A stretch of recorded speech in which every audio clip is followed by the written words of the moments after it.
दोस्तों वीडियो को आखिर तक जरूर देखिएगा। ये वीडियो इसलिए जरूरी है क्योंकि आज देश में एक ऐसा कानून लागू हो रहा है जिसके पीछे पूरे आंकड़े आज भी धुंधले हैं। ये वीडियो इसलिए जरूरी है क्योंकि यहाँ सवाल सिर्फ भेदभाव का नहीं बल्कि पारदर्शिता, जवाबदेही और न्याय का है। और ये वीडियो इसलिए जरूरी है क्योंकि यहाँ हर उस छात्र की बात है जो आज स्कूल, कॉलेज या यूनिवर्सिटी में पढ़ रहा है, चाहे वो किसी भी वर्ग से आता हो।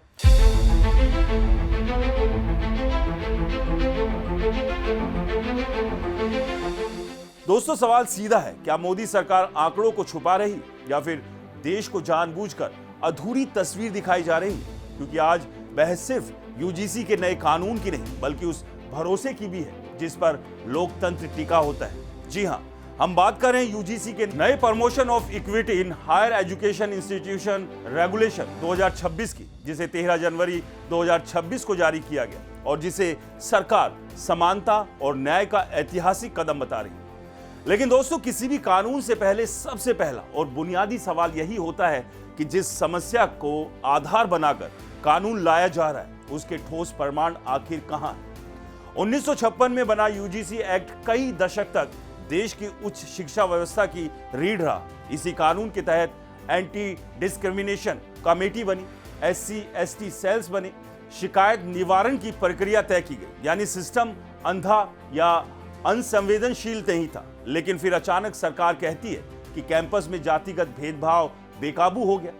अब सवाल यह है कि पिछले 1 या 2 दशक में ऐसा क्या हुआ? सरकार को नया कानून लागू करने से पहले देश को यह बताना चाहिए था कि 2004 से 2014 और फिर 2014 से 2024 के बीच उच्च शिक्षा संस्थानों में कुल कितनी जातिगत शिकायतें दर्ज हुई, इसमें से कितनी SC छात्रों से जुड़ी थी, कितनी ST से, कितनी OBC से, क्योंकि OBC पहले इसमें शामिल नहीं थे। लेकिन शिकायतें तो तब भी आती रही होगी, लेकिन अल्पसंख्यक छात्रों से जुड़ी थी, और कितनी जनरल कैटेगरी यानी स्वर्ण छात्रों से। क्या ये आंकड़े हर साल बढ़ रहे थे या घट रहे थे? अगर बढ़ रहे थे तो किस राज्य में सबसे ज्यादा, किस यूनिवर्सिटी में सबसे ज्यादा, IITs में, सेंट्रल यूनिवर्सिटीज में, स्टेट यूनिवर्सिटीज में किस तरह के आरोप सामने आए? मानसिक उत्पीड़न, सामाजिक बहिष्कार, फेलोशिप रोकना, गाइड का भेदभाव, मौखिक अपमान या संस्थागत प्रताड़ना। और अगर ये आंकड़े घट रहे थे तो फिर नया कानून क्यों? सरकार को कम से कम मीडिया और पब्लिक के सामने रखना चाहिए। दूसरा बड़ा सवाल यह है कि जो मामले सामने आए उनमें से कितनों की जांच पूरी हुई, कितनों में दोष सिद्ध हुआ, कितनों में आरोपी बरी, कितनों में कोई नतीजा नहीं निकला, और कितने मामले आज भी फाइलों में दबे पड़े। और इन सब का डेटा सार्वजनिक क्यों नहीं हुआ?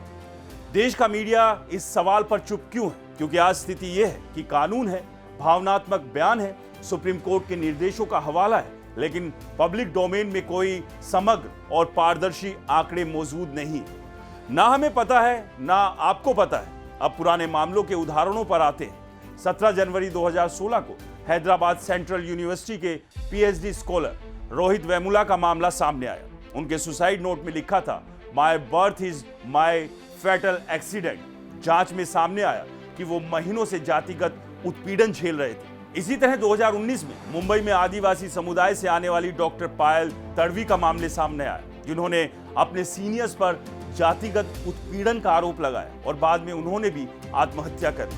IIT Madras, IIT Bombay, JNU, Allahabad university, ऐसे कई संस्थानों में शिकायतें आई। लेकिन सवाल सिर्फ घटनाओं का नहीं बल्कि संस्थागत प्रतिक्रिया का है। कितने मामलों में समय पर जांच हुई, कितनों में रिपोर्ट सार्वजनिक हुई, कितनों में कार्रवाई हुई और कितनों में चुप्पी साध ली गई। अब सवाल यह है कि इन मामलों में यूजीसी ने क्या किया? कितने कुलपतियों पर कार्रवाई हुई, कितने प्रोफेसरों पर गाज गिरी, कितने अधिकारियों को हटाया गया, कितने संस्थानों की मान्यता पर असर पड़ा? अगर पुराने कानून के तहत जवाबदेही तय नहीं हुई तो फिर नया कानून लाने से क्या बदलेगा? क्या सिर्फ नया ढांचा खड़ा कर देने से न्याय अपने आप हो जाएगा? और दोस्तों एक बात और है जिस पर लगभग खामोशी है। स्वर्ण छात्रों के साथ हुई घटनाएं। देश के अलग अलग हिस्सों से ऐसे मामले सामने आए जहां छात्रों पर झूठे आरोप लगे, जांच से पहले ही उन्हें दोषी मान लिया गया, उनकी फेलोशिप रोक दी गई, प्रवेश रद्द हुआ, सोशल मीडिया ट्रायल हुआ, मानसिक दबाव इतना बढ़ा कि पढ़ाई छूट गई। कुछ छात्र डिप्रेशन में चले गए। सवाल यह है कि क्या नया कानून झूठी शिकायतों को रोकने के लिए कोई मजबूत सुरक्षा देगा? क्योंकि 2012 के पुराने नियमों में झूठी शिकायतों पर जुर्माने का प्रावधान था, लेकिन नए नियमों में इस प्रावधान को हटा दिया गया। क्या आरोपी को सुने जाने का अधिकार स्पष्ट रूप से लिखा गया है? क्या जांच समयबद्ध होगी? क्या जांच राजनीतिक या वैचारिक दबाव से मुक्त होगी, या फिर एक बार आरोप लगा और करियर खत्म? और अब एक और बड़ा सवाल यह है कि अगर नए नियमों में SC, ST, OBC, अल्पसंख्यक और जनरल सभी के लिए व्यवस्था है, तो फिर जातिगत ट्रीटमेंट की जरूरत क्यों? दोषी को दोषी की तरह ट्रीट किया जाए, जाति के आधार पर क्यों? सरकार को यह भी बताना चाहिए कि पिछले सालों में कितनी शिकायतें झूठी पाई गई, उन मामलों में झूठा आरोप लगाने वालों पर क्या कार्रवाई हुई। क्योंकि न्याय सिर्फ पीड़ित के लिए नहीं बल्कि निर्दोष के लिए होता है। अगर किसी एक भी छात्र के साथ, चाहे वो किसी भी वर्ग से आता हो, भेदभाव होता है तो वो अपराध है और उस पर सख्त कार्रवाई होनी चाहिए। लेकिन सिर्फ हितैषी दिखने के लिए, सिर्फ नैरेटिव सेट करने के लिए, बिना ठोस आंकड़ों के, बिना पुराने मामलों की निष्पक्ष ऑडिट के, बिना सभी वर्गों के लिए संतुलन और चेक एंड बैलेंस की गारंटी के कानून बना देना क्या सही रास्ता है? आज देश को भावनाओं से नहीं बल्कि तथ्यों से चलने वाली नीति चाहिए।